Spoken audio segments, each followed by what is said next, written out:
for over 400 years, one play has pretty much defined the very idea of tragedy. It's a ghost story, it's a detective story, and it's a bloody tale of revenge that has absolutely captivated the world. So what is it about a 400-year-old story about a Danish prince that feels so immediate, so modern? Today, we're going to dive into the masterpiece that is William Shakespeare's Hamlet. All right, so picture this. We're on the freezing, windswept battlements of Elsinore Castle in Denmark. And let me tell you, the guards are absolutely terrified. Because for 2 nights in a row, they've seen an apparition. A ghost that looks exactly like their recently deceased King Hamlet, wearing the exact same armor he wore in his most famous battles. And this is where one of the guards, Marcellus, drops that super famous line, and man, it just perfectly nails the feeling. There's this deep, festering sickness in the kingdom, a kind of political and moral rot that's hanging over everything like a thick fog. And the ghost? Well, he's just the first sign that something is seriously wrong. And you gotta understand, this rot, it isn't just political. No, this is deeply personal.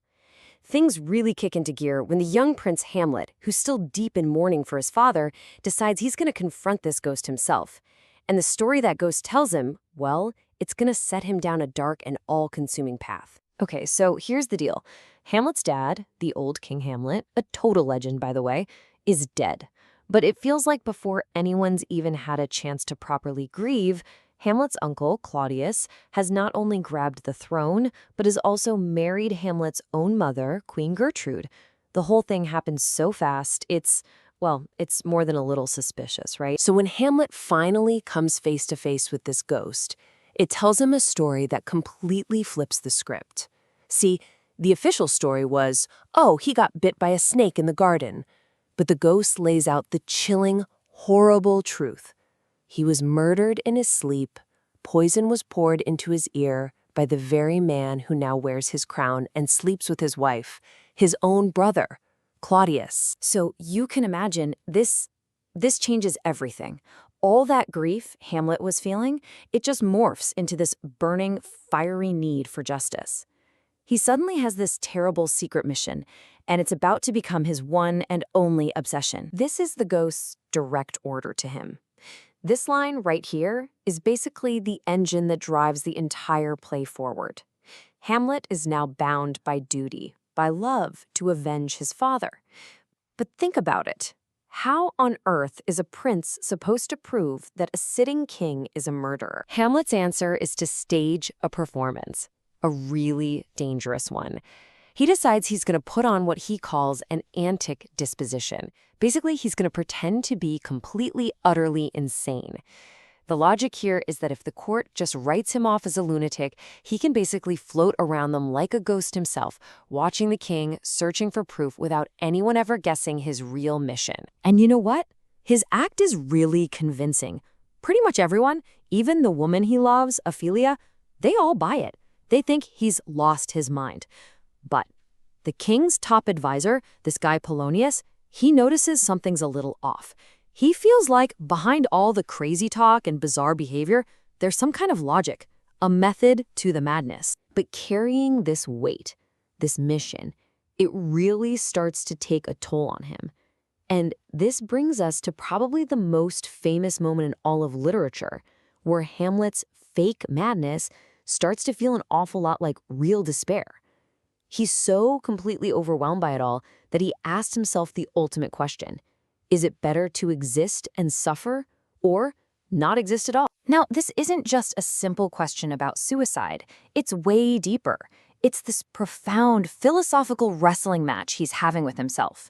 He's weighing the pain of living against the absolute terror of what might come after death. And in the end, it's that fear of the unknown, that undiscovered country, as he calls it, that just paralyzes him. And that right there, that's the heart of his famous inaction. Okay, so after all that heavy soul-searching, Hamlet finally decides to stop thinking and start doing. He comes up with this plan that is both brilliant and, honestly, super risky to get the proof he so desperately needs. And what's his weapon of choice? A theater troupe. Yeah, when a bunch of traveling actors just happen to show up at the castle, a light bulb goes off for Hamlet. He realizes, hey, I can't just point a finger at the king, but maybe art, maybe a play can lure the truth out into the open. He calls the whole scheme the mousetrap, and the genius of it is just how simple it is. He gets the actors to put on a play for the entire court. But here's the twist. Hamlet has written a new scene himself, a scene that reenacts the murder just like the ghost told him. The stage is basically his little experiment, and Claudius's reaction? That's the only data he needs. And oh boy, does it work. The second the actor on stage mimics the murder, pouring poison into the ear of the player king, Claudius just loses it. He leaps to his feet, starts screaming for light, and storms out of the hall. Bam. In that one moment, his guilt is on full display for Hamlet to see. The mousetrap just snaps shut. But this huge win for Hamlet is also what sends the whole story spiraling into tragedy. So right after the play, Hamlet goes to confront his mother, Gertrude. He hears a noise behind a tapestry, and thinking it's Claudius spying on them, he just whips out his sword and stabs right through it. But it's not the king. It's that nosy advisor, Polonius. And that mistake, that is the absolute point of no return. Killing Polonius, even by accident, is like knocking over the first domino.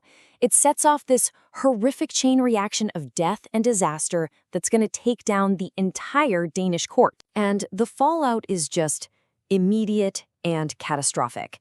First, the murder sends Polonius's daughter, Ophelia, into this heartbreaking spiral of madness, and she ends up drowning.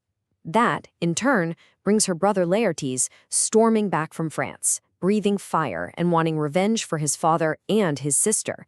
And of course, Claudius, who is a master manipulator, sees his chance. He points all of Laertes' rage right at Hamlet. Okay, the final scene, it's just a masterclass in complete and total devastation. The plan is a rigged fencing match, but it goes wrong in almost every way imaginable. Queen Gertrude accidentally drinks a cup of poisoned wine that was meant for Hamlet. Laertes manages to wound Hamlet with a poisoned sword, but then in the scuffle, they swap swords. Now Hamlet has the poisoned blade, and he wounds Laertes back. As he's dying, Laertes confesses the whole plot, and with his last ounces of strength, Hamlet finally gets his revenge, forcing the poison down the king's throat before he collapses and dies himself. And then, silence.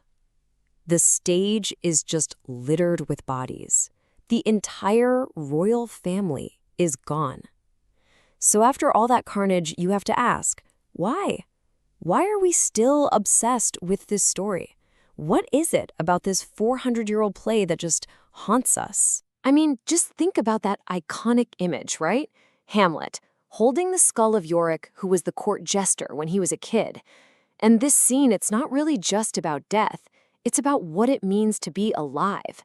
He's staring right into the face of his own mortality and asking, what's left of us when we're gone? You know, our legacy, our memories. Does any of it even matter?